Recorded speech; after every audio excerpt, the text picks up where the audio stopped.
Congressman wants to make 32-hour work week U.S. law to increase the happiness of mankind. A 4-day work week is as buzzy as ever, and one California congressman wants to make it a federal law. Rep. Mark Takano, who represents California's 39th district, has reintroduced his 32-hour work week act to Congress, which, if passed, could officially reduce the standard definition of the work week from 40 hours to 32 hours by amending the Fair Labor Standards Act. His proposal would mandate overtime pay for any work done after 32 hours, which would encourage businesses to either pay workers more for longer hours or shorten their work week and hire more people. The bill applies to non-exempt workers who typically work hourly jobs, such as leisure, hospitality, transportation, construction, manufacturing, wholesale, and retail trade. This is by design, Takano told CNBC. Make it the serious conversations about the reduced work week are happening for white-collar professions. What my bill would do— oh no! Get back up there. There we go. What my bill would do is spur conversations about how we democratize this norm to other sectors of the workforce so everybody benefits. Takano first introduced the legislation to Congress in 2021.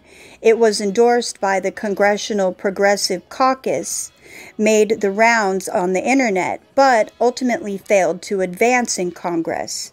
Takano says he's passionate about the 32-hour work week to bring about a significant change which will increase the happiness of mankind.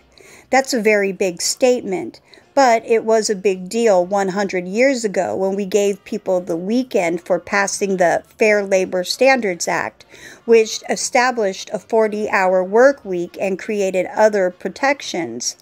These are all part of the social justice discourse, he says.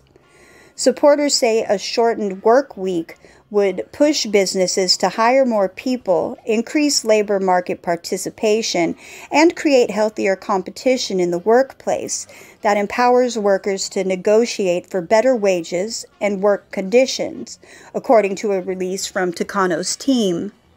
The bill's reintroduction to Congress follows headlines about the success of a global pilot program and new proposals circulating in Maryland.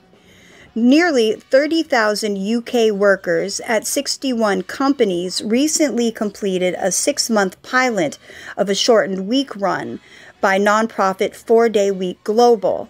Businesses reported improved productivity, revenue, morale, and team culture, whereas individuals saw benefits for their health, finances, and relationships. More than 900 workers across 33 businesses in the U.S. and Ireland ran through the same program last year, and none of them are going back to a 5-day model.